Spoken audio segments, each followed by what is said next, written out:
Hello भाई, कैसे हैं आप सभी। सांस आ रही सबको। आज करने वाले 1.1 एक्सरसाइज कंप्लीट ही। ठीक है, 2-3 क्वेश्चन इसमें, कुछ तो इंट्रोडक्शन में हो गए थे। इतने क्वेश्चन तो इंट्रोडक्शन में ही हो गए थे। उसको हम 10 मिनट में हम कर लेंगे 1.1 को पूरा। ठीक है भाई, तो पहले आप क्वेश्चन पढ़ो। Is zero A rational number? क्या जीरो एक रेशनल नंबर है? बताओ। इंट्रोडक्शन में बता दिया था। Can you right it in the form P upon Q? क्या आप इसको पी अपॉन क्यू फॉर्म में लिख सकते हैं, जहाँ पे P and Q are integer और पी और क्यू इंटीजर्स हैं and Q is not equal to zero? Q zero नहीं होना चाहिए। बता दो कि क्या जीरो एक रेशनल नंबर है? Yes, zero is a rational number. Zero is a rational number. ठीक है भाई, जीरो एक रेशनल नंबर होती है। हमने बताया था संपूर्ण तरीके से बताया था इंट्रोडक्शन में। जीरो एक रेशनल नंबर होती है। हम इसको पी अपॉन क्यू फॉर्म में लिख सकते हैं। Yes, we can write it in the form P upon Q. Yes, we can write it in the form P upon Q. हाँ, हम इसको पी अपॉन क्यू फॉर्म में लिख सकते हैं। एग्जाम्पल्स भी लिख देंगे। ये पी अपॉन क्यू फॉर्म है, पी अपॉन क्यू फॉर्म है। ऐसे बहुत सारे एग्जाम्पल हम बना सकते हैं।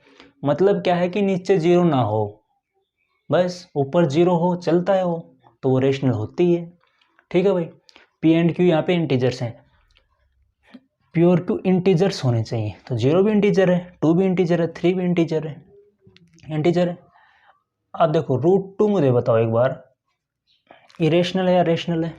इरेशनल है। कुछ एक्स्ट्रा बात बता रहा हूँ, इरेशनल है। ठीक है, तो हम इसको पी अपॉन क्यू फॉर्म में क्यों नहीं लिख सकते, मुझे बताओ। हम बोलते हैं कि 2 क्या है, रेशनल है 2।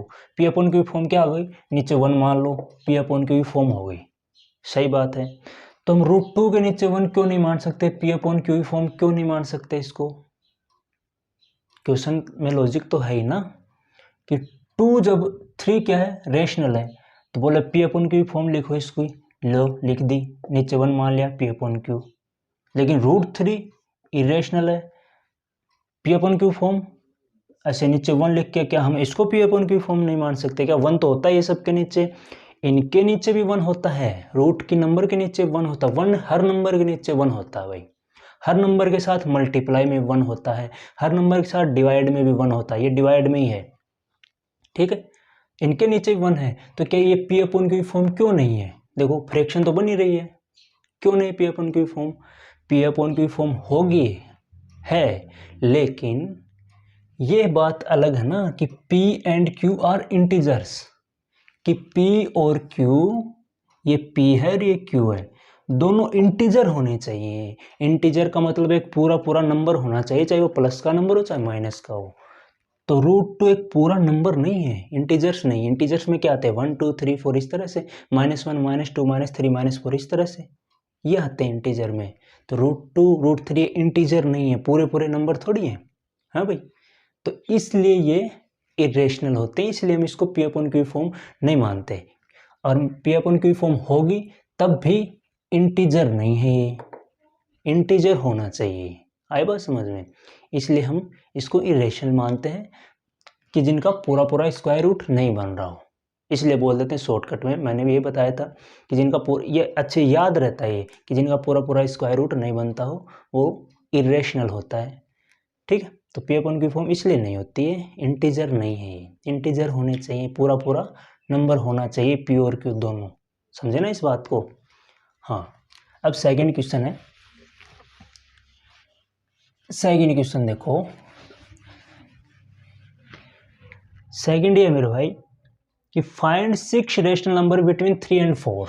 सेकंड क्वेश्चन है, find 6 rational numbers between 3 and 4। 3 and 4 के बीच में 6 रेशनल नंबर निकालें। बिटवीन है, हम इसको बी ऐसे स्लैश और डब्लू ऐसे लिख सकते हैं। ठीक है, बिटवीन बी और बीच में एक डंडा खींच दो ऐसे, और डब्लू बिटवीन ऐसे लिख सकते हैं हम इसको। 3 एंड 4 के बीच में 6 रेशनल नंबर बताओ। तो आंसर क्या होगा आपको बता ही दिया मैंने कि 3 एंड 4 को किसी एक नंबर से मल्टीप्लाई कर लो अपनी मर्जी से ऊपर नीचे। इसके नीचे 1 है, चलो 1 है। हम किसी से मल्टी 6 निकालने हैं तो ऐसे एक बड़े नंबर से कर लो, 10 से कर लो। चलो 10 से कर लिया, 10 से इनको कर लिया, इनको भी 10 से ही करना है। ये होगा 30/10 और एंड ये होगा 40/10। अब इनके बीच में निकालना अपने को 6 नंबर। 31 से स्टार्ट कर दो, 31, 32, 33, 34, 35, 36। सबके नीचे 10 है, 10 लगा दो। 10 सबके नीचे 10 लगा दो, बस इतना ही है। दूसरा तरीका मैंने बताया था जो बिल्कुल ही बकवास तरीका था, ठीक है, उससे नहीं करना, वो थोड़ा सा हार्ड पड़ेगा। मैंने बता दिए थे 2 तरीके इनके। इंट्रोडक्शन आपने नहीं देखा, उसको ज़रूर देखना। इंट्रोडक्शन के बाद ही आप चैप्टर के ऊपर आना, ठीक है, वो बहुत ज़रूरी होता है। अपनी मर्जी से मल्टीप्लाई कर सकते हैं, ठीक है ना भाई, बिल्कुल आसान था। 8th क्लास में ही था ये सब तो 8th क्लास में सीखा ही हमने उछल उछल के। सेकंड क्वेश्चन हो गया। Third, find 5 rational number between 3/5 and 4/5। Find 5 rational number. Marker change कर लूँ क्या, चल नहीं रहा है थोड़ा, हाँ। Find, wow, 5 rational number, 5 rational numbers between 3/5 and 4/5। 3/5 and 4/5, ठीक है भाई। 3/5 एंड 4/5 के बीच में निकालनी, निकालो। एक बार आप खुद कोशिश करो, यहीं पर ही हम। तो अपनी मर्जी से आप इसको मल्टीप्लाई कर सकते हो भाई किसी भी एक नंबर से। तो 3/5 को मैंने 5 निकालनी तो अपने मान लो 10 से कर लो ना, 10 से आसान पड़ता है।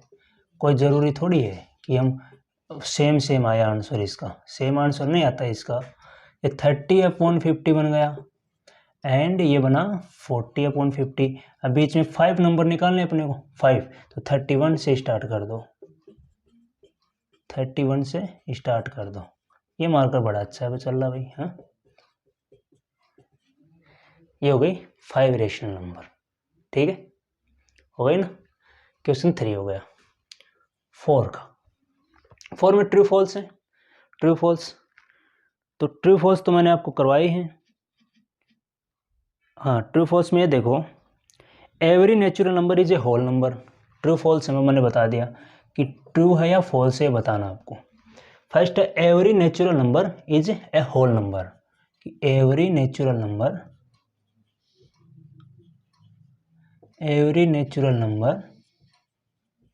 Is a whole number. बोलो ट्रू है या फॉल्स है, ट्रू है या फॉल्स है। Every natural number is a whole number, कि हर एक नेचुरल नंबर होल नंबर होती है। सही बात है, नेचुरल नंबर 1, 2, 3 से स्टार्ट होते हैं। नेचुरल नंबर किससे स्टार्ट होते हैं, नेचुरल नंबर होते हैं आपके 1, 2, 3, 4 ऐसे। होल नंबर होते हैं 0, 1, 2, 3, 4 इस तरह से। तो सारे नेचुरल नंबर इस होल नंबर के अंदर ही हैं, ठीक है ना। तो ये क्या है, ट्रू है भाई, ट्रू। तो इसको हम लिखेंगे ट्रू। सही बात है, बिल्कुल सही बात है ना। अब इसमें 1 का हो गया। 4 में सेकंड का देखो, 4 में सेकंड का every integer is a whole number. Every integer is a whole number, बताओ मुझे, सुन के बता दो ना। Every integer is a whole number. 4th में सेकंड का है every integer is a whole number. नहीं दिख रहा ना ये, every integer is a whole number, every integer is a whole number. बताओ कि हर एक इंटीजर होल नंबर होता है, हर एक इंटीजर होगा क्या। इंटीजर में तो माइनस के नंबर भी आते हैं, होल नंबर में तो नहीं आते माइनस के। तो बताओ हर एक इंटीजर थोड़ी ना होल नंबर होगा। हर एक इंटीजर, मैं बोलता हूँ -1 इंटीजर है, क्या ये होल नंबर है, नहीं है। तो ये फॉल्स हो गया, फॉल्स, सही है। 3 का है every rational number is a whole number. Every rational number is a whole number. Every rational is a whole number. बताओ, हर एक रेशनल नंबर होल नंबर होती है क्या? हर एक रेशनल नंबर होल नंबर होती है क्या? नहीं होती, फॉल्स है। कैसे नहीं होती? देखो 2/5 लिख दिया मान लो मैंने, तो इरेशनल है क्या? होल नंबर है? नहीं है। होल नंबर में तो 0 1 2 3 4। आप इतना याद रखो कि होल नंबर, नेचुरल नंबर और इंटीजर्स, इन तीनों में पूरा पूरा नंबर आता है हमेशा। 1 2 3 4 इस तरह से। इंटीजर में तो माइनस के भी आते हैं, -1 2 3 4 इस तरह से। ठीक है, पूरा पूरा नंबर आता है इनमें। टुकड़ों में ऐसे नंबर 2.5 3.5, पॉइंटों में ये सब नंबर जो होते हैं वो न तो नेचुरल होते हैं, न ही होल होते हैं, न ही इंटीजर होते हैं। ठीक है भाई, इतनी सी बात है। तो हो गया अपना 1.1, 3 का हो गया, 4 का भी हो गया, 1 और 2 का भी हो गया। ठीक है, तो कैसा लगा आपको? समझ में आया होगा? समझ बातें तो थी भी नहीं वैसे, इंट्रोडक्शन में आ गए थे सारा कुछ, तो फिर भी करवाना तो था ही, तो 1.1 हमने करवा दी। 1.2 स्टार्ट करेंगे। उससे पहले अगर कुछ समझाने लायक कुछ होगा तो हम उसको समझाएंगे। ठीक है भाई, तो कैसा लगा आपको? कमेंट करके ज़रूर बताना कि आपको समझ में आ रहा है कि नहीं आ रहा। भाई फालतू में टाइम पास कर रहा हूँ या फिर समझ में आ रहा है? समझ में आ रहा तो देखो पढ़ाना भी अच्छा लगे फिर, कि भाई मेरा पढ़ाया हुआ समझ में आ रहा है। ठीक है, तो बताना ज़रूर समझ में आए तो, और जुड़े रहना अंकित मैथ के साथ, और पढ़ते रहो, और अपने दोस्तों के साथ आप ज़रूर शेयर करना इस वीडियो को। मिलते हैं नेक्स्ट वीडियो में अगले कॉन्सेप्ट के साथ, 1.2 के साथ। ठीक है, धन्यवाद, थैंक यू।